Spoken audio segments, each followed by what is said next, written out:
अल्हम्दुलिल्लाह रब्बिल आलमीन वस्सलातु वस्सलामु अला रसूलिहिल करीम व अला आलिहि व अस्हाबिहि अजमईन अम्मा बाद वअऊज़ु बिल्लाहि मिनश शैतानिर रजीम बिस्मिल्लाहिर रहमानिर रहीम वलक़द यस्सरनल क़ुरआन लिज़्ज़िक्रि फ़हल मिन मुद्दकिर बिस्मिल्लाहिर रहमानिर रहीम रब्बिश्रह ली सदरी वयस्सिर ली अमरी वहलुल उक़दतम मिन लिसानी यफ़क़हू क़ौली। मेरे अज़ीज़ बहनों, आप सभी का दर्स कुरान मजीद में तहे दिल से खैर मक़दम है। अस्सलामु अलैकुम व रहमतुल्लाहि व बरकातुहू। कैसे आप सभी लोग? अल्हम्दुलिल्लाह अल्हम्दुलिल्लाह, हम भी अच्छे हैं। अल्लाह ताला आप सबको अच्छा रखे, सिरात मुस्तकीम पर रखे, बहुत खुशहाल रखे, दुनिया और आखिरत में दोनों में कामयाबी अता करे और आपकी औलाद को आपकी आंखों की ठंडक बना दें। आमीन। दर्स कुरान मजीद में आज फिर हम लोग गैदर हो चुके हैं और आपको पता ही है कि दर्स में आज नई सूरह स्टार्ट होगी। कौन सी? सूरह हज। सबको मालूम है, लास्ट टाइम हम लोगों ने सूरह अंबिया मुकम्मल किया था और आज इंशाअल्लाह हम लोग सूरह हज तफसील से जानेंगे। तो सूरह हज मुसहफ़ में 22वें नंबर की सूरह है और इसका नाम हज जो टेकन है, माखूज़ है, वो आय नंबर 27 से माखूज़ है। इस सूरह की आय नंबर 27 में है वअज़्ज़िन फ़िन्नास बिल हज, तो वहाँ से ये टेकन है। साथ ही इसमें हज के मुतालिक डिस्कशन भी है। उसके अलावा ये सूरतुल हज ये वाहिद ऐसी सूरह है जो अरकान इस्लाम में से एक रुकन के नाम पर है। यानी कोई भी सूरह कुरान मजीद में ऐसी नहीं है जो सूरतुल सलाह हो या ज़का हो या सौम हो, बस ये एक सूरह है जिसका नाम है सूरतुल हज। जहाँ तक इसके ज़माना नुज़ूल की बात है तो इसमें ये मक्की सूरह है कि मदनी, इसमें उलमा का थोड़ा सा डिफरेंस ऑफ ओपिनियन है, लेकिन जो मोस्ट प्रोमिनेंट ओपिनियन है वो ये है कि ये सूरह एक्चुअली मक्की भी है और मदनी भी, यानी इसका कुछ रंग कुछ अंदाज बिल्कुल मक्की है और कुछ मदनी है। तो एक्चुअली ये सूरह दोनों जगह नाजिल हुई है। जो ज़्यादा बेहतर राय है वो ये कि ये सूरह की कुछ आयात मक्का में नाजिल हुई है हिजरत से पहले और कुछ आयात मदीना में नाजिल हुई है हिजरत के बाद। लिहाजा जो आयात मक्की नेचर की हैं वो मक्का मुकर्रमा में हिजरत से जस्ट पहले आखिरी अय्याम में मक्का के नाजिल हुई हैं। जैसे कि आय नंबर 1 to 24 का सब्जेक्ट देखेंगे तो अपने आप में जाहिर करेगा कि ये मक्की सूरह का नेचर है, लेकिन अचानक आयत नंबर 25 से उसका रंग बदल जाता है और मदनी अंदाज आ जाता है। तो एक्चुअली वो आयत मक्का से मदीना जब रसूलुल्लाह सल्लल्लाहु अलैहि वसल्लम ने हिजरत कर ली थी तो उसके बाद नाजिल हुई। यहाँ तक कि बाज़ मुफस्सिरीन कहते हैं कुछ आयात सफ़र के मौके पर भी नाजिल हुई है। लिहाजा ये सूरह ऐसी देखा जाए तो ये वाहिद सूरह है जिसमें दोनों रंग पाए जाते हैं। इसलिए मुसहफ़ में कहीं पर आपको सूरह हज के मुतालिक मक्किया लिखा मिलेगा, कहीं मदनिया लिखा मिलेगा। जहाँ तक इसका कॉन्टेक्स्ट की बात है तो जब मुसलमान हिजरत करके मक्का से मदीना गए महाजरीन, तो उनको इस बात का बड़ा मलाल था, और होगा भी, मलाल कहना तो शायद कम होगा, सदमा होगा उनको, इस बात की बड़ी ही तकलीफ़ होगी कि मुसलमानों के लिए अल्लाह ताला ने मुवक्हिदीन के लिए खाने काबा को बनाया है और वो बैतुल्लाह है, लेकिन मुशरिकीन ने उसको हमसे अलग कर दिया है और हमें वहाँ जाकर हज का मौका आ रहा है और हमें वहाँ जाकर हज करना बेनसीब नहीं होगा। तो इस बात को उन्हें कितनी तकलीफ़ होगी। तो जब दुल्हिज्जा का महीना आ रहा था तो ये बिल्कुल नफ्सियाती मौका था कि मुसलमानों को भी एड्रेस किया जाए कि हज पे वो जो नहीं जा पा रहे, खाने काबा का तवाफ़ नहीं कर पा रहे, खाने काबा से जो महरूम है उनको भी एड्रेस किया जाए। ये बिल्कुल ऐन नफ्सियाती मौका था। और साथ ही उन मुशरिकीन जिन्होंने मोमिनीन को रोक रखा है बैतुल्लाह की ज़ियारत के लिए, उन्हें भी एड्रेस किया जाए। तो लिहाजा ये उसका कॉन्टेक्स्ट है कि ये इस सूरा में ये दोनों ही बातें मिलेंगी। मुखातबीन की जहाँ तक बात है एड्रेसीज़ की, तो इस सूरा के एड्रेसीज़ 3 हैं। एक कुफ़ार और मुशरिकीन जिनको अल्लाह ताला ने एड्रेस करके उनकी तंबीह की है कि उन्होंने जो शिर्क का रवैया रवा रखा है वो किस कदर उनके लिए हलाकत खेज़ है। साथ ही उनसे तफ़हीम भी है, उन्हें फिर भी समझाया बुझाया जा रहा है और उन्हें वार्न किया जा रहा है कि अगर वो अपने इस रविश से बाज नहीं आ गए तो उनका अंजाम क्या होने वाला है रोज़े क़ियामत। दूसरा एड्रेस है मुज़ब्ज़ब मुसलमानों से जो ईमान तो ले आए थे लेकिन अभी दीन इस्लाम के लिए मर मिटने के लिए तैयार नहीं थे, ख़तरा मोल लेने के लिए तैयार नहीं थे। तो उनको भी एड्रेस किया गया है कि ये कैसा ईमान है कि तुम इस्लाम में दाखिल भी हो गए हो लेकिन ख़तरात मोल लेने के लिए तैयार नहीं हो और किनारे किनारे पर अल्लाह की इबादत करना चाहते हो। इधर का फ़ायदा देखो तो इधर लुढ़क जाओ और उधर का देखो तो उधर। लिहाजा ये दूसरा गिरोह है इस सूरा का मुखातब। और तीसरे मुखातबीन हैं इस सूरा के मोमिनीन सादिकीन। अल्लाह ताला ने मोमिनीन सादिकीन ने से 2 लेवल्स पर एड्रेस किया है। एक जनरल है एड्रेस कि जो मुशरिकीन की तरफ से उन्हें तकलीफ़ पहुंच रही है कि बैतुल्लाह की ज़ियारत वो नहीं कर पा रहे, तवाफ़ नहीं कर पा रहे, हज के लिए नहीं जाने की पोजीशन में है, तो उसके मुतालिक है, मस्जिद हराम के मुतालिक।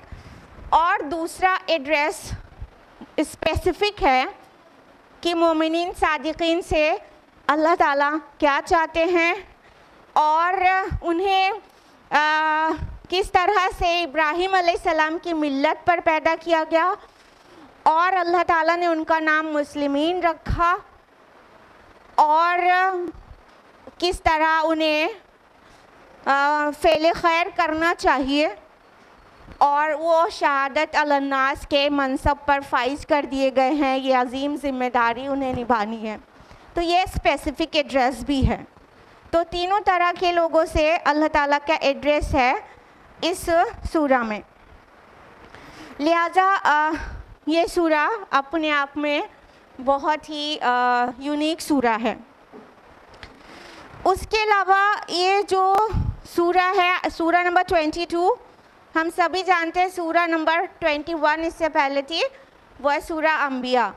सूरा अंबिया और सूरा हज का क्या रिलेशन है वो भी समझ लीजिए। सूरा अंबिया एंड हो रही थी अल-फ़ज़अउल अकबर पर, यानी द ग्रेट डिस्टर्बेंस, वो बड़ी आफत, यानी क़ियामत और क़ियामत से जस्ट पहले और क़ियामत की ख़बर, उस कॉन्टेक्स्ट, उस सिनेरियो में वो सूरा एंड होती है। और ये सूरा जो है ये एकदम से बिगिन हो जाती है इसी टॉपिक पर, क़ियामत की ख़बर पर। लिहाजा ये सूरा प्रीवियस सूरा से इस तरह से रिलेट करती है। अब हम लोग बाकायदा तफसील से जानेंगे कि इस सूरा में अल्लाह ताला ने हमारे लिए क्या पैगाम दिया है सारी दुनिया के लिए। यानी अब इस तमीद के बाद बाकायदा आगाज़ होगा इस सूरा की एक एक आयत का दर्स का। सूरा हज की आयत नंबर 1 है। अऊज़ु बिल्लाहि मिनश शैतानिर रजीम। बिस्मिल्लाहिर रहमानिर रहीम।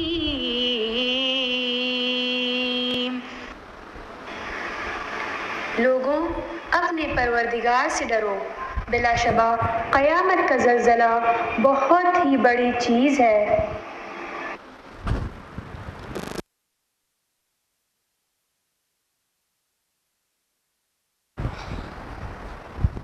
अल्लाह सुब्हान ताला ने क्या फरमाया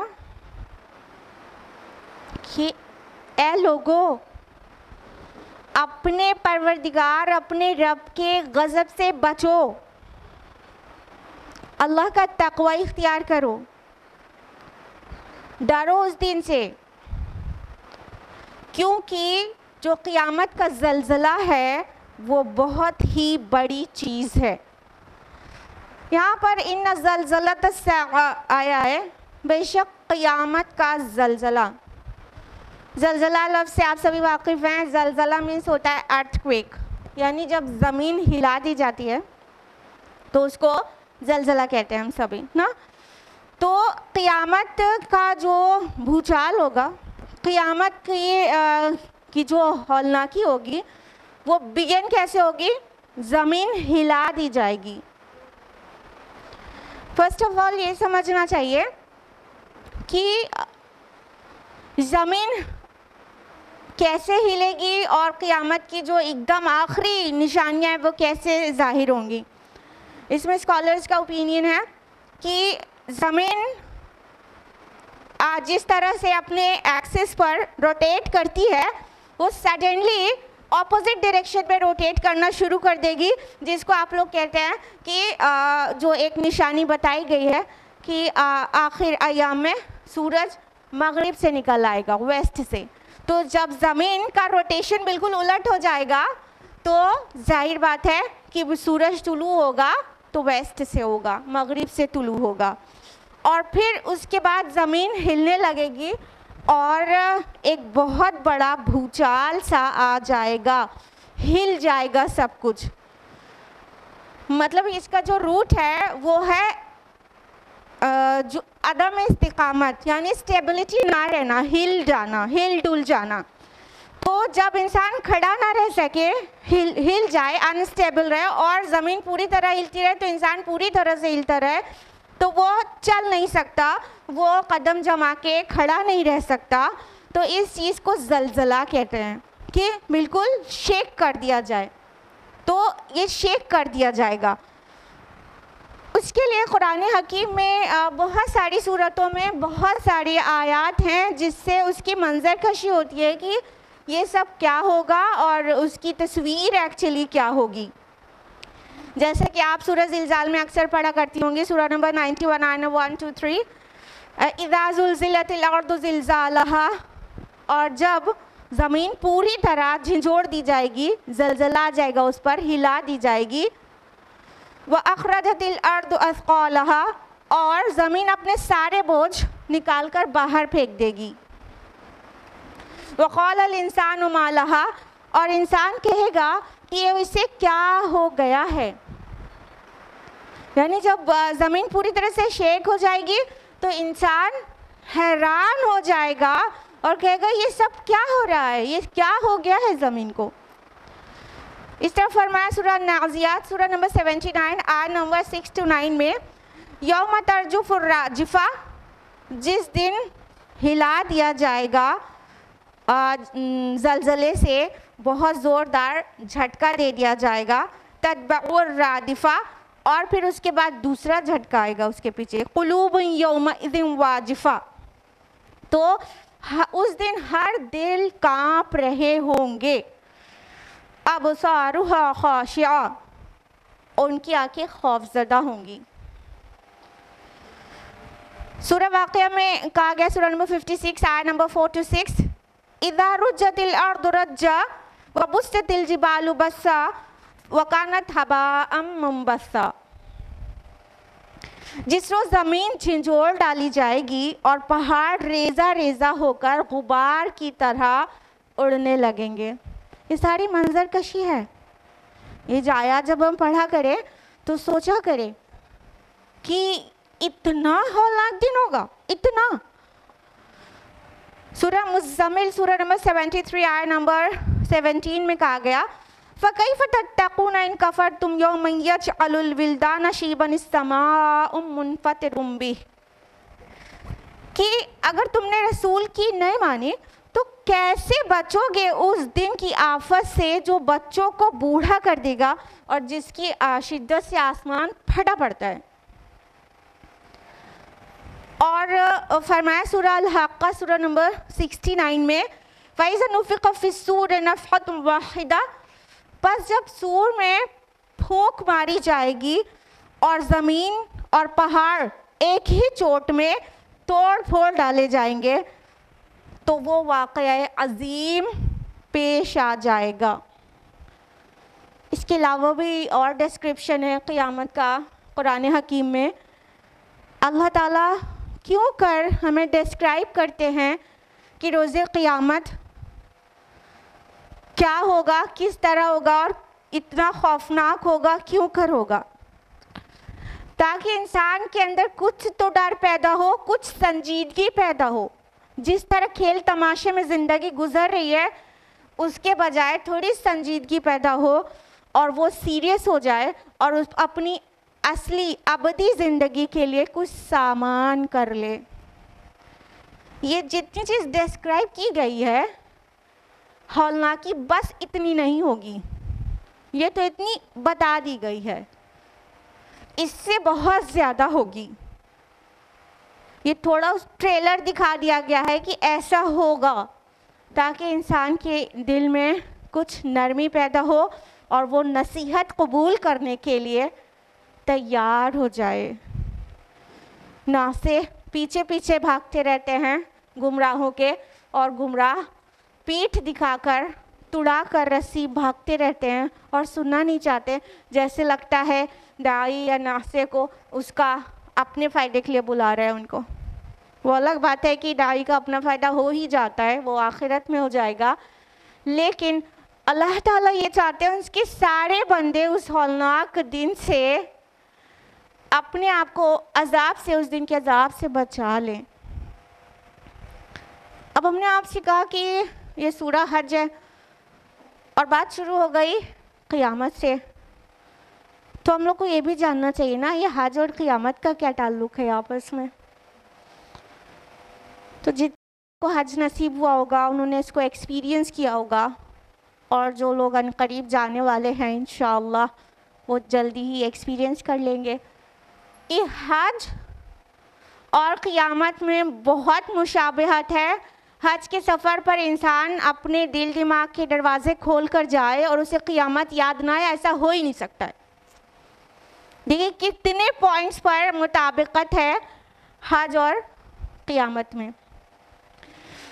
हज के सफ़र में इंसान इंतहा शिद्दत की गर्मी से गुज़रता है। सफ़र से लेके मंजिल को पहुंचने और तमाम मनासिक के हज अदा करने में बहुत गर्मी का सामना उसे करना पड़ता है, धूप तपिश गर्मी। यही सेम सीन नहीं है क़यामत का। रोज़े महशर कितनी गर्मी होगी और कितनी तपिश में लोग होंगे, यहाँ तक कि कुछ लोग पसीने पसीने होकर कुछ के पसीना घुटनों तक होगा, कुछ का टखनों तक, कुछ का और ऊपर तक होठों तक भी, डिपेंड करेगा अमाल पर। उसके अलावा जिस तरह हज में एक भीड़ नज़र आती है, इतने लोगों की एक साथ, वो क़यामत की याद दिलाता है मैदान महशर की, कि आदम ता क़यामत तक पैदा होने वाले इंसान उस दिन उठाए जाएंगे तो किस कदर भीड़ होगी। तो हज याद दिलाता है हमको उस क़ियामत की भीड़ और उस घबराहट का। उसके अलावा हज में इंतज़ामात सऊदी गवर्नमेंट के कितने भी अच्छे हो, but yet you'll have to wait for something। कई जगहों पर आपको इंतज़ार ज़रूर करना पड़ेगा। जैसे क़ियामत में अपनी बारी, अपना हिसाब होने का इंतज़ार करेगा इंसान कि जल्दी मेरा नंबर आए, मेरा काम क्लियर हो जाए, डेस्टिनेशन पता चल जाए और ये इस उलझन और घबराहट से किसी तरह नजात मिले। हज में पूरी दुनिया से मुसलमान आते हैं, गोरा हो, काला हो, एशियन हो, अफ्रीकन हो, ऑस्ट्रेलियन हो, सब इकट्ठा होते हैं।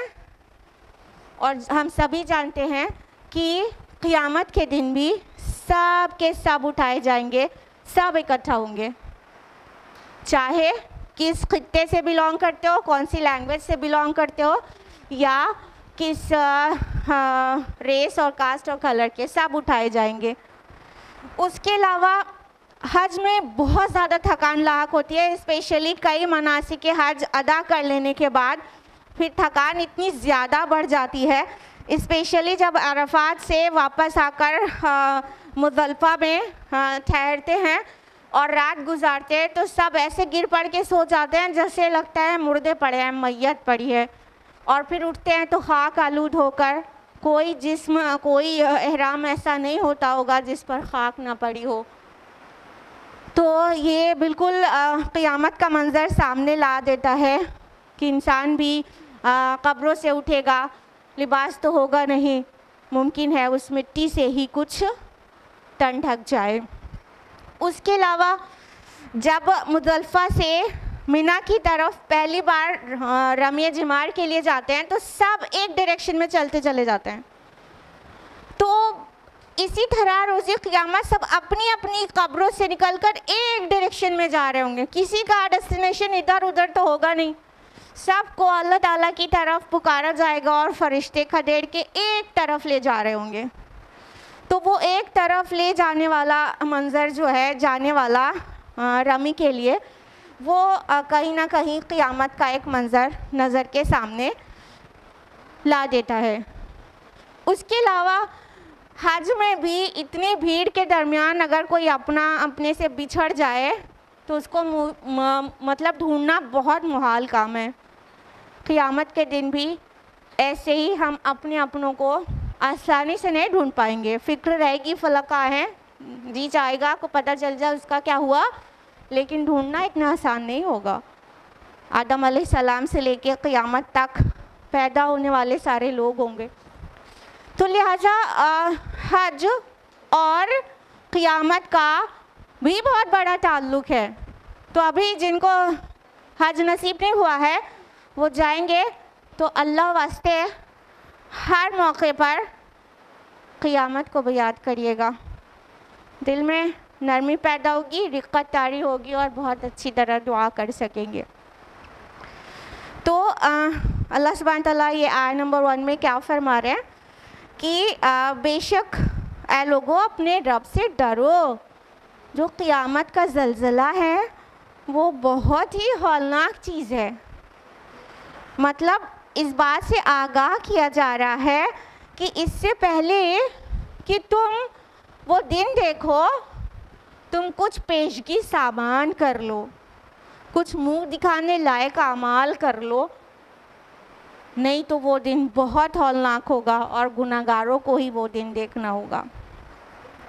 तो ये थी आयत नंबर 1। अब आयत नंबर 2 समाअत फरमाइए। यौम तरौनहा तज़हलु कुल्लु मुर्दिअतिन अम्मा अर्दअत व तज़अ कुल्लु ज़ाति हम्लिन हम्लहा व तरन नास सुकारा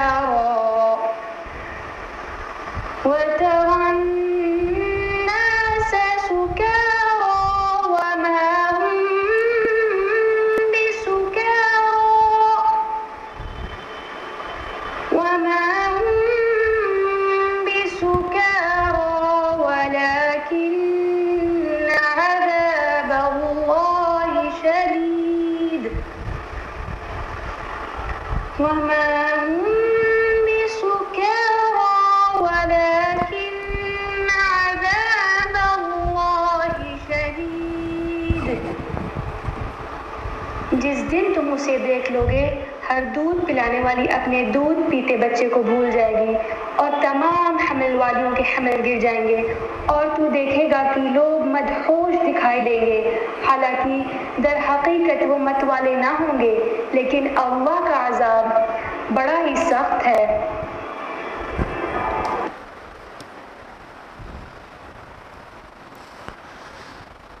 उस दिन की हौलनाकी को मज़ीद बयान किया गया आयत नंबर 2 में कि आप उस दिन की हौलनाकी देखेंगे तो हालत ये होगी कि हर दूध पिलाती हुई माँ अपने दूध पीते बच्चे को भूल जाएगी, छोड़ के भाग जाएगी। अब यहाँ पे गौर करने की जो बात है कि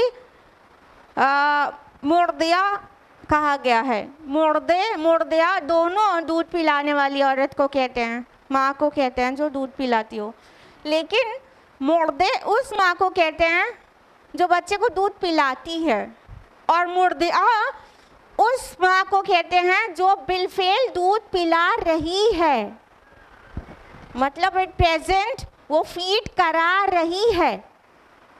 तो उस कंडीशन में जब होती है, जब बच्चा अपने मुंह में दूध पीता रहता है, लेता रहता है, उस कंडीशन में जो दूध पिलाने वाली माँ को मुर्दिया कहते हैं।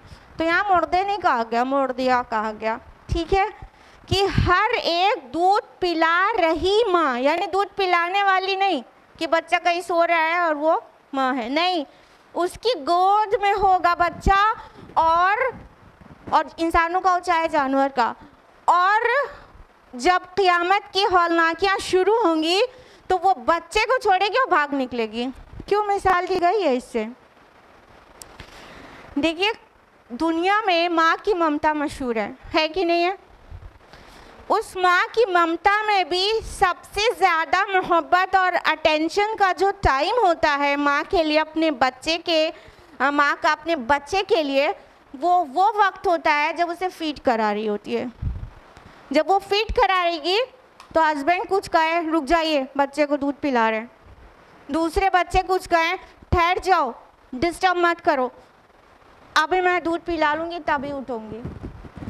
पूरा फोकस और पूरी अटेंशन बच्चे की तरफ होती है जो उसके निपल्स को मुंह में लेकर चूस रहा है। अभी वो कुछ नहीं देखना सुनना चाहती है, और उसकी मोहब्बत बिल्कुल निछावर हो रही होती है उस वक्त अपने बच्चे के ऊपर, और उसकी मोहब्बत कहिए कि जैसे वो जुड़ा हुआ है तो और बढ़ती रहती है उस वक्त जब वो गोद में लेके दूध पिला रही है।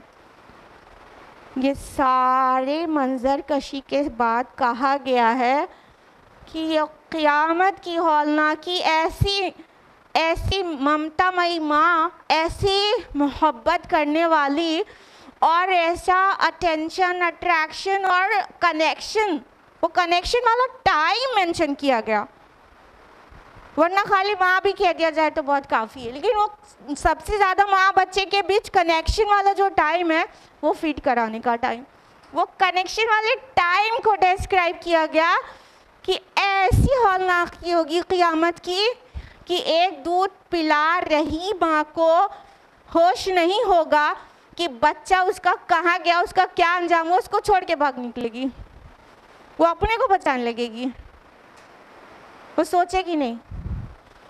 दुनिया में कोई भी परेशानी होती है, आप में से बहुत सारे लोग माएँ हैं, दुनिया में कोई धूप लगती है तो अपने बच्चे को अपनी पीठ से आड़ कर लेते हैं आप लोग, गोद के बच्चे को। कोई परेशानी होती है बच्चे को भूल जाती हैं, भूलती हैं कभी? कोई माँ के बारे में कभी ये सुना कि वो कहे, अच्छा मेरा 6 महीने का बच्चा भी है, मुझे तो याद ही नहीं था? सुना कभी? कोई माँ अपने गोद वाले इतने छोटे से बच्चे को किसी भी टाइम भूलती है? नहीं भूलती। लेकिन एकदम वाज़ेह कहा गया, यौम तरौना तज़हलु, ज़ुहूल से है। ज़ुहूल का मतलब क्या होता है कि भूल जाना किसी खौफ की वजह से, किसी गम की वजह से, किसी परेशानी और टेंशन की वजह से एकदम फिर भूल जाना। ऐसा गम लगेगा, ऐसा खौफ लाहक होगा, ऐसी बेचैनी लाहक होगी, ऐसी खुद को बचाने की फीलिंग लाहक होगी कि अपने बच्चे को भूल जाएगी, याद नहीं रहेगा। जिसको मैं अपनी छाती से लगा के अभी दूध पिला रही थी, उसका क्या अंजाम हुआ, वो बचा कि नहीं बचा। छोटा मोटा कुछ भी होता है, ऐसे दीवार गिरने लगे तो बच्चे को बचा लेंगे, अपनी पीठ दे देगी माँ, यही तो करती है। लेकिन ये बहुत छोटी चीज़ें हैं ना, इसलिए कर पाती है माँ। लेकिन क़यामत का ज़लज़ला ऐसी अजीम चीज़ है कि उस दिन नफ्सी नफ्सी, मेरा नफ्स, मेरी जान, बस और कुछ नहीं, माय सोल। हम बच जाएं, सब बाहर में जाएं। यहाँ तक कि क़यामत के, ये तो नफ़क़े अव्वल के बाद की बात है, बाद के जो सीन होंगे वो भी नफ़क़े अव्वल का सीन है ये तो पूरा। लेकिन बाद में भी इंसान जाएगा, मेरे बेटे को ले लो, मेरी बीवी को ले लो, मेरे माँ बाप को ले लो, बस मुझे बचा लो, अल्लाह पाक मुझे बचा लीजिए, सबको फिदिये में ले लीजिए, ये कंडीशन रहेगी। देखिए बात किस तरह आगे बढ़ती है कि आप देखेंगे कि दूध पिला रही माँ अपने दूध पीते हुए बच्चे को भूल जाएगी, और कोई ऐसी औरत और कोई ऐसी फीमेल नहीं होगी जो हामिला हो और उसका हमल ना गिर जाए। सारे हामिला जितनी होंगी इंसानों और जानवरों की, सबका हमल गिर जाएगा। हमल आसानी से गिर जाता है क्या? जब तक कोई बड़ा हादसा नहीं होता है हमल नहीं गिरता है। अल्लाह ताला इतना प्रोटेक्टेड रखते हैं मदर्स वूम में बच्चे को कि वो नॉर्मल हालात में नहीं गिरती। या तो कोई बहुत चोट लग जाए तब गिर जाता है हमल, या तो बहुत बड़ा सदमा और खौफ हो जाए तो हमल गिर जाता है। तो जब क़यामत का जो पहला नफ़क़े अव्वल है, पहला जो झटका शुरू होगा, तो उस वक्त जितने भी हामिला होंगी इंसानों की और जानवरों की, सब का इसकात हमल हो जाएगा, सबका मिसकैरेज हो जाएगा। कोई अपने बर्डन को, कोई अपने एम्ब्रियो को संभाल ना सकेगा, सबका मिसकैरेज हो जाएगा। हर एक हमल अपना गिरा देगी। और तुम देखोगे कि जैसे लोग मदहोश हैं, जैसे ड्रिंक किया हुआ है, इंटॉक्सिकेटेड हैं, लेकिन वो इंटॉक्सिकेटेड नहीं होंगे, उन्होंने कोई ड्रिंक नहीं पिया होगा। एक्चुअली अल्लाह का अज़ाब ही इतना सख्त होगा। पहली बात तो ये कि जब इंसान ज़लज़ला आएगा तो इंसान ठहर नहीं सकेगा ना, लुढ़केगा, खड़ा नहीं हो सकेगा, तो उससे भी नशे में लगेगा। दूसरी बात, नशे में इंसान की क्या हालत होती है, उसके चेहरे की हवाइयाँ उड़ी रहती हैं, उसे खुद अपना होश नहीं होता। वालिदैन और बच्चों का तो क्या होगा, अपना होश नहीं रहता। तो जब तो क़यामत का ज़लज़ला आएगा तो इंसान को अपना होश नहीं होगा कि वो क्या कह रहा है, वो क्या देख रहा है, वो बदहवास होगा। इसलिए एकदम वाज़े कहा गया कि वतरन्ना से सुकारा, और आप देखेंगे जैसे लोग नशे में हो, वह अंतुम वमाहुम बिसुकारा, और वो नशे में नहीं होंगे। उन्होंने कोई ना विस्की पी होगी, ना बियर और ना रम और ना कोई शैम्पेन, कोई भी चीज़ उन्होंने इंटॉक्सिकेशन नहीं किया होगा, लेकिन वो क्या है, वलाकिन अज़ाबल्लाहि शदीद, असल में अल्लाह का अज़ाब ही इतना सख्त है कि वो बदहवास हो जाएंगे। ये जो सुकारा लफ्ज़ है, ये मतलब शक्कर उसको भी कहते हैं, चाहे नशे ड्रिंक करने से नशा है या मोहब्बत का भी नशा होता है उसके लिए भी आता है, या सकरतुल मौत भी कुरानी इस्तिलाह है, मौत का नशा, मौत की बेहोशी, मौत की मदहोशी, यानी जब अपना होश खुद ना रहे। लिहाजा वो दिन ऐसा होगा कि इंसान को अपना खुद का होश ना होगा। असल में ना ही उन्होंने कोई नशा किया होगा, ना ही कोई और रीज़न होगा सिवाय इसके कि अल्लाह का अज़ाब देखकर बदहवास हो चुके होंगे। इतना शदीद है। क्यों डराया जा रहा है भाई? बहुत सब सहमे सहमे बैठे हुए हैं। हाँ, क्यों डराया जा रहा है? वजह बताइए, बताइए। अल्लाह ताला चाहता है आप डर के रहें और ज़िंदगी भर डरते रहें, आखिर में डरते रहें। क्या चाहते हैं अल्लाह ताला? क्यों पूरी मंजर कशी करके आपको डराया जा रहा है? ताकि संजीदगी पैदा हो, प्लान सेट करें कि करना क्या है, वरना बेमाना है ये सब चीज़ें। अल्लाह ताला कोई नेगेटिव खौफ नहीं दिला रहा है कि इंसान खौफज़दा जिए, उसकी साइकोलॉजी डिस्टर्ब हो जाए, नहीं, संजीदगी दिलाई जा रही है ताकि कुछ आगे का हम इंतज़ाम कर लें। हर सोल को देखना चाहिए कि उसने कल के लिए क्या कमाया है, क्या पेशगी सामान किया है।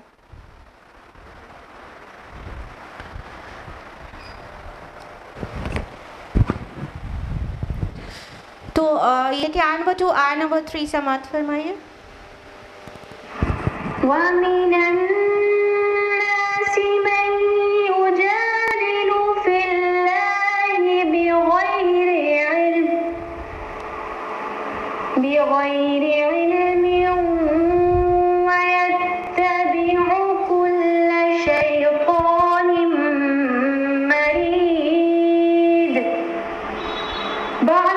अल्लाह के बारे में बातें बनाते हैं और वो भी बेइल्मी के साथ और हर सरकश शैतान की पैरवी करते हैं।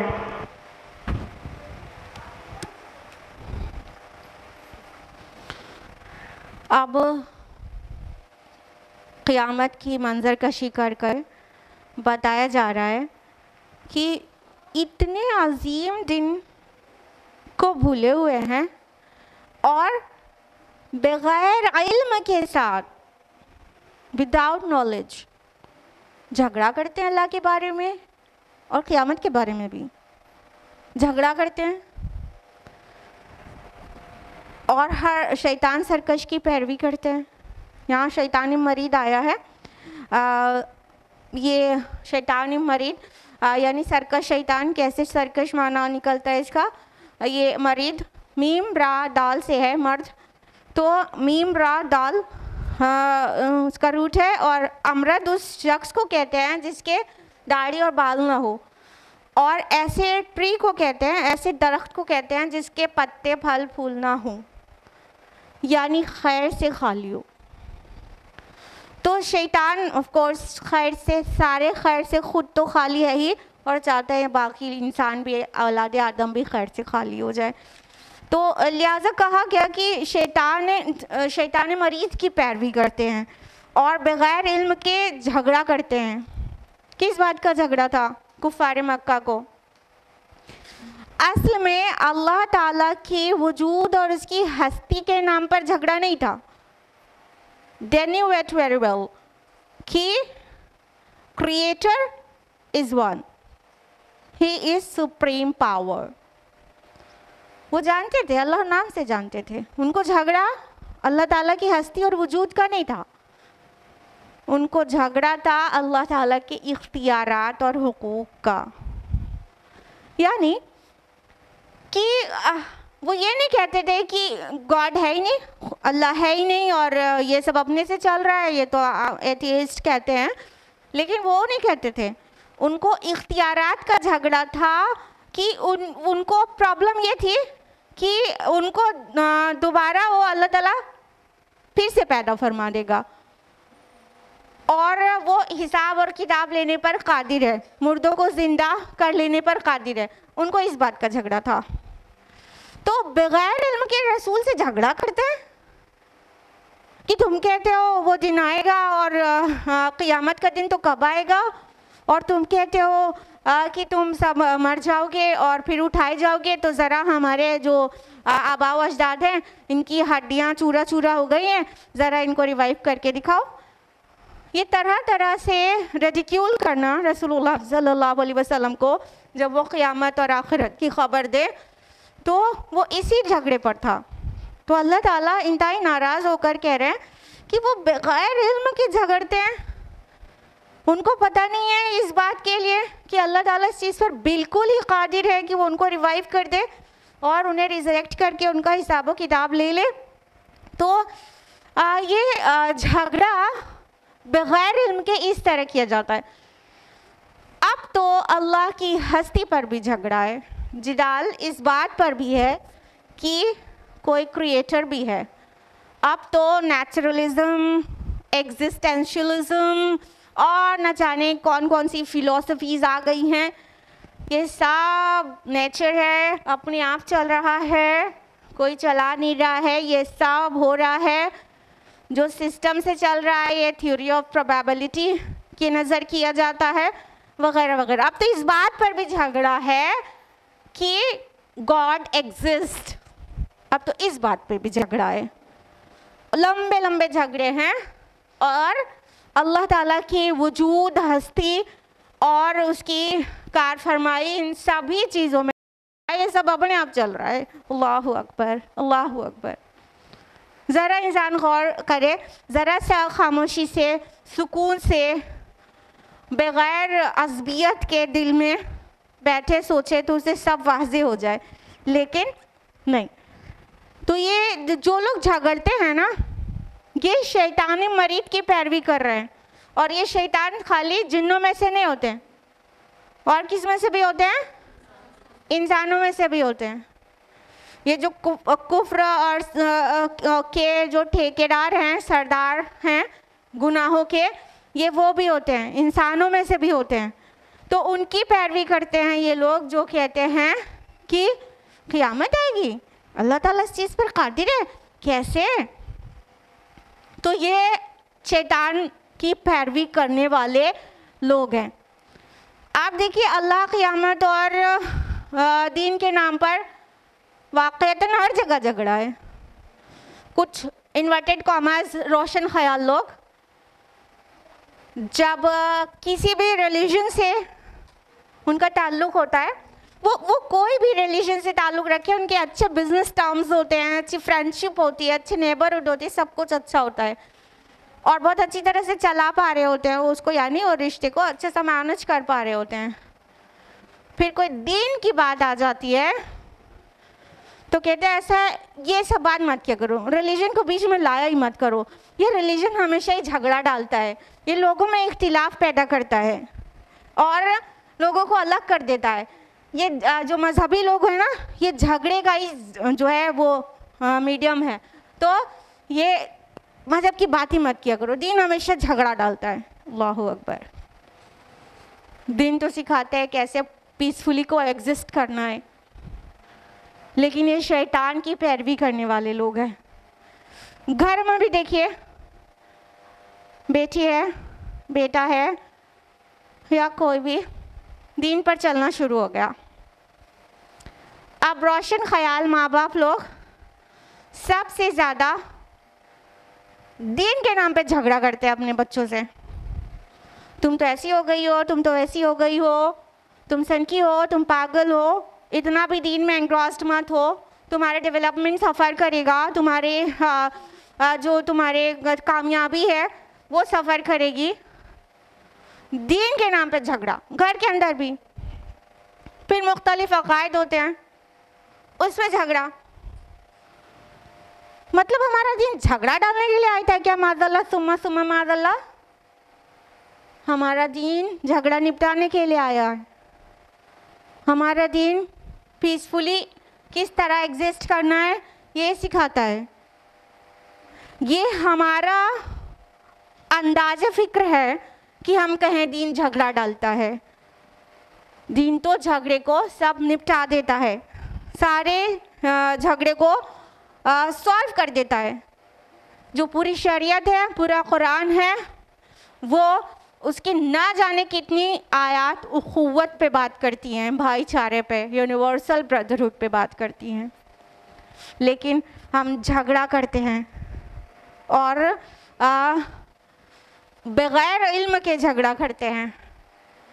इल्म असल वो इल्म है ना कि जो आसमानी वही के ज़रिए आए, और भी इल्म के ज़राए हैं वो सभी रिलायबल हैं, लेकिन जो मोस्ट ऑथेंटिक नॉलेज है वो है इल्मुल वही, जो अल्लाह ताला खुद भेज दे फरिश्ते के ज़रिए रसूलों पर। तो इल्मुल वही जिसके पास हो तो फिर वो झगड़ा थोड़ी करेगा। और सही वाला इल्म हो, हम जानते हैं कि दीनदार कहलाने वाले लोग भी खूब अच्छी तरह झगड़ा करते हैं। I don't know, I am aware of it. लेकिन जो सही दीन जानते हैं, ठीक से दीन को समझते हैं, वो झगड़ा एक्चुअली नहीं करते हैं। वो झूठे दीनदारों से बड़े सोसाइटी में डिस्टर्बेंसेस हैं। I don't know.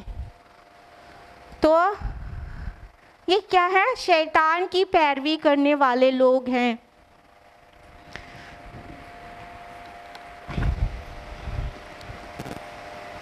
अब आयत नंबर 4 समाप्त फरमाइए। कुतिबा अलैहि अन्नहु मन तवल्लाहु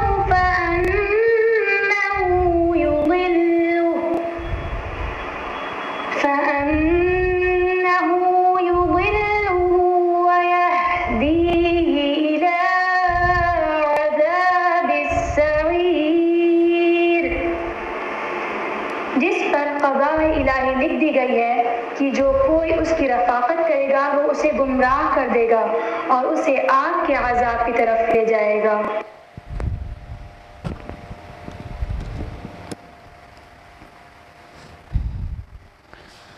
तो जो लोग भी शैतान की पैरवी करते हैं उस पर लिख दिया गया है, कुतिबा कहा गया, कुतिबा लइए, उन पर लिख दिया गया है, उनके लिए तय कर दिया गया है, उनके लिए मुकर्रर कर दिया गया है कि जो लोग भी ऐसे शैतानों को अपना दोस्त बनाएंगे तो वो राह रास्ते से उन्हें भटका ही देंगे और जहन्नम के गड्ढे में ले जाकर गिराएंगे, वहाँ गिरा के छोड़ेंगे। तो शैतान को दोस्त बनाना चाहते हैं कि दीनदारों को, असल दीनदार को। बताइए किसको दोस्त बनाना चाहते हैं? इंसान और कुरान सुन्नत का पाबंद। हाँ, शैतान को नहीं ना। लेकिन हमारी दोस्ती शैतान से तो बड़ी जल्दी हो जाती है। हमारी दोस्ती शैतान से तो बड़ी जल्दी आ जाओ, शैतान के एजेंट से, और उन बहुत फ़ख्र महसूस करते हैं उनसे दोस्ती करने में। मिसाल के तौर पर जो जितने आजकल जिनको सेलिब्रिटीज़ कहते हैं, मुझे कहने का दिल ही नहीं करता मगर हम कह रहे हैं, जिनको लोग सेलिब्रिटीज़ कहते हैं, वो फिल्म स्टार्स, और वो घिन के साथ कह रहे हैं, ठीक है, और वो नाचने गाने वाले लोग, उनको सेलिब्रिटीज़ कहते हैं। उनसे दूर का भी कोई ताल्लुक़ हो तो सबसे पहले बताएंगे मुलाकात के बाद, मेरे तो फला फला फला से इतने अच्छे दाल, अरे वो तो हमारे फला हैं। उनसे दोस्ती होना और उसे दूसरों को बताने अपना फ़ख्र महसूस करते हैं। बस नाम होना चाहिए सामने वाले का, चाहे वो शैतान हो चाहे शैतान का एजेंट हो, बस नाम होना चाहिए उसका सोसाइटी में। जिसका नाम है उसको हम उसकी रफ़ाक़त पसंद करते हैं। वो अपनी पार्टी में बुला ले तो फिर साल का सबसे खुशनसीब दिन हुआ हमारे लिए। हाँ, कौन सा दिन? जिस दिन कोई नाचने गाने वाला अपनी पार्टी में बुला ले, अल्लाह अकबर। तो हम बुरों की दोस्ती तो बहुत जल्दी इख्तियार कर लेते हैं, ज़ुबान से कहने सुनने में अजीब लगता है, शैतान की दोस्ती नहीं, हम पसंद नहीं करते। लेकिन शैतान और शैतान के एजेंट और वो शैतान की जो तालीमात थी वो जिनके अंदर है, उनसे तो हम बड़े शौक़ से दोस्ती करते हैं और बड़ा निभाते हैं और फ़ख्र से बताते हैं मेरे वे फला तो मेरे दोस्त है। तो असल में वाक़अतन अगर ऐसे लोगों से दिली मोहब्बत रखी जाए और दोस्ती रखी जाए तो भटका ही देंगे राह रास्ते और गिरा देंगे जहन्नम में ले जाकर। ऐसी दोस्ती नहीं होनी चाहिए और ऐसी दोस्ती का शौक़ रखना भी नहीं चाहिए, बल्कि दोस्त हमेशा अच्छे नेक दीनदार चुनना चाहिए। अल्लाह के नबी सल्लल्लाहु अलैहि वसल्लम की हदीस है ना, बहुत प्यारी सी, बुखारी की है कि साथी की एक अच्छे साथी की मिसाल ऐसी है जैसे कि कोई मुश्क बेचने वाला, तो उसके पास बैठेगा, चाहे उसे कुछ ख़रीदे या ना ख़रीदे, खुशबू तो ले ही लेगा। और बुरे साथी की मिसाल ऐसी है कि जैसे कोई लोहार जो अपनी भट्टी पर है, तो वहाँ बैठेगा, उसका साथ इख्तियार करेगा, तो चाहे भट्टी तेरे कपड़ों को जलाए या ना जलाए, लेकिन उसकी महक और उसकी चिंगारी तो कुछ ना कुछ लगेगी। तो जब गुड कंपनी में होता है इंसान, तो उसकी दोस्त की अच्छी बातें भी सामने वाले के अंदर आके रहती है, काफ़ी बदलने लगता है। अच्छी दोस्ती इख्तियार करके इंसान, यानी गुड चेंजेस आने लगते हैं उसके अंदर। लेकिन अगर कोई बुरी दोस्ती, बुरा साथ इख्तियार करता है, तो कुछ ना कुछ पहले के मुकाबले भटक ही जाता है, बेराह रवी इख्तियार कर लेता है। वो हर वक्त वो कहने वाले लोग, अरे चलो यार इतना तो चलता है, चलाते चलाते न जाने क्या क्या चलता हो जाता है, हाँ, फिर सिराते मुस्तकीम से चलते हो जाते हैं। तो जो साथ इख्तियार करे ना, उसको छान फटक कर, देख कर, समझ कर इख्तियार करें कि वो अच्छा है कि नहीं, क्योंकि वो आपको अफेक्ट करेगा ज़रूर, इन्फ्लुएंस करेगा ज़रूर। गुड चेंजेस भी आएंगे ही आएंगे अगर नेक है, और बुरे चेंजेस भी आ सकते हैं अगर साथी बुरा है। या तो आपके अंदर इतनी इम्यूनिटी हो, इतनी ईमानी इम्यूनिटी कि बुरों के साथ भी रहें, तो उन्हें सिखा के लौटें, उन्हें कुछ सिखा दें, उनका रंग अपने ऊपर नहीं चढ़ाएं, अपना रंग उनके ऊपर चढ़ा के लौटें। तब तो बात है कि ऐसे से मिलते हैं। लेकिन दिली दोस्ती तो दीनदारों से, दिली दोस्ती तो अल्लाह वालों से। सिबगत अल्लाह वमन अहसनु मिनल्लाहि सिबगा। अल्लाह का रंग इख्तियार करो, अल्लाह के रंग से अच्छा किसका रंग है? तो जो अल्लाह वाले हैं उनकी कंपनी पसंद होना चाहिए। वो जो बुरा साथी कहा है, उसके साथ बैठने का मकसद उसकी बुराई को दूर करना, उसको सिराते मुस्तकीम की दावत देना। लेकिन दिली दोस्ती सिर्फ अच्छे साथी से, क्योंकि आखिरत में, आप सबको मालूम हुई नहीं ये बात, आखिरत में जो अंजाम होगा वो उनके साथ होगा जिससे दिल मिले हुए थे, जिससे दिली मोहब्बतें थीं, उसके साथ इंसान उठाया जाएगा। तो अंबिया, शोहदा, सिद्दीकीन, सालिहीन के साथ आखिरत में उठना चाहते हैं हम और आप, कि वो नाचने गाने वाले, वो बेहया, बदकिरदार, हर चीज़ चलता है कहकर ना जाने कितनी बेहयाई करने वाले, उनको रोल मॉडल समझ के बैठ जाते हैं हमारे बच्चे, और हम मना भी नहीं करते। ऊपर से कहते हैं देखिए ठीक है हमारा बच्चा फला की तरफ डांस करता है, ज़रा डांस करके दिखाओ ना। फिर सब लोग ताली बजाते हैं, हंसते हैं, कितना अच्छा डांस करता है। धीरे धीरे वो रोल मॉडल हो जाता है उनका, वो नाचने वाला, वो गाने वाला। तो अच्छा साथी रखेंगे तो अच्छे असरात आएंगे इंशाल्लाह, और बुरा साथी होगा तो बुरे असरात। तो ये शैतान और शैतान के एजेंट्स को कभी साथी न बनाएंगे तो उनका तो मकसद ही है कि सिराते मुस्तकीम से आपको भटका दे, राह रास्ते भटका कर कहीं दूर ले जाकर फेंक दे। शैतान को इसी बात की चिढ़ है ना कि आदम अलैहिस्सलाम को अल्लाह ताला ने पैदा किया और उन्हें इज़्ज़त दी, तो वो इस बात से जल गया कि मतलब हमसे ज़्यादा इज़्ज़त किसी और को क्यों मिल गई। तो अब इसकी वजह से मैं गुमराह हुआ हूँ, तो इसके सारे औलादों को भी मैं गुमराह करके दम लूँगा। और शैतान के अंदर डिटर्मिनेशन बहुत है, उसने जो कहा है वो करता है।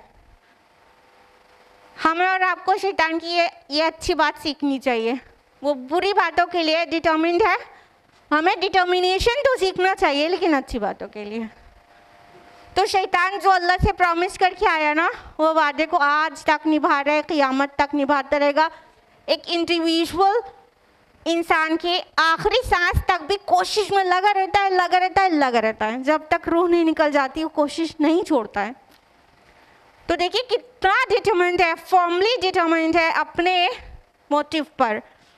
लेकिन हम लोग अभी कुछ तय किया होगा, कुछ अच्छी अच्छी बातें कि हाँ आप सुधर जाएं, सोच रहे हैं अब ये करेंगे अच्छे अच्छे काम और वो बुरे बुरे काम नहीं करेंगे, अभी घट जाएंगे और भूल जाएंगे। तो शैतान की भी अच्छी बात सीख लें और उसको कभी साथी ना बनाएं। इन्नहु लकुम अदुव्वुम मुबीन, वो तुम्हारा खुला हुआ दुश्मन है, वाज़े क्लियर ओपन एनिमी। तो अल्लाह ताला कहते हैं कि जो भी उसको इनको शैतान और शैतानी एजेंट्स को जो भी दोस्त बनाएगा तो वो लीड करेंगे जहन्नम के अज़ाब की तरफ। और शैतान की एक आदत और जान लीजिए ताकि वो अपने अंदर कभी ना आने दें। किसी को कामयाबी और तरक्की मिलते हुए देख के वो जल भून गया था और उसे लगा इस प्लेस का तो मैं डिजर्विंग हूँ। क्या हमारे और आपके दरमियान सोसाइटी में ऐसे लोग नहीं हैं जो किसी को कामयाबी मिलते हुए देख के उनको ऐसा लगता है कि मैं तो उससे ज़्यादा इंटेलिजेंट हूँ, मुझे तो उससे ज़्यादा नॉलेज है, मैं तो ये मैं तो वो, उसको कैसे चुन लिया गया, उसका सिलेक्शन कैसे हो गया, मेरा कैसे नहीं। और बस यही बात उसको उससे अदावत कर लेने के लिए काफ़ी हो जाती है। ऐसे लोग हैं, किसी को इज्जत मिलते हुए देख के उनसे देखा नहीं जाता है और वो अपने को वहाँ एक्सपेक्ट कर रहे होते हैं ये मेरा हक था, लेकिन वो ख्याली हक था। अपने ख्याल में उन्होंने सोचा था कि मेरी तरक्की होकर हम यहाँ पे पहुँच जाएंगे और कोई और पहुँच गया वहाँ पर, तो बस हसद करने लगे। तो ये हसद भी वो शैतान का काम है जो इंसानों में डालता है और इसका उसका एक टूल है। तो वो सिखा देता है इंसानों को तो ताकि वो भी हसद करें और जैसे वो मरदूद हो गया बाकी औलाद आदम भी मरदूद हो जाए, अल्लाह न करे। तो ये था आज का दर्स। 4 आयत हो पाई हैं। अल्लाह ताला से दुआ है कि हम सभी को कुरान मजीद पढ़ने, समझने, गौर फ़िक्र करने, अमल करने की तौफ़ीक़ अता फ़रमाए। अल्लाह ताला हमको क़यामत की हौलनाकी और आखिरत के अज़ाब से बचा ले। अल्लाह ताला हम सबको अंबिया, शुहदा, सिद्दीक़ीन और सालिहीन की जमात में आखिरत में रिज़रेक्ट करे। आमीन। वाखिर दावाना अल्हम्दुलिल्लाहि रब्बिल आलमीन। वस्सलामु अलैकुम व रहमतुल्लाहि व बरकातुहू।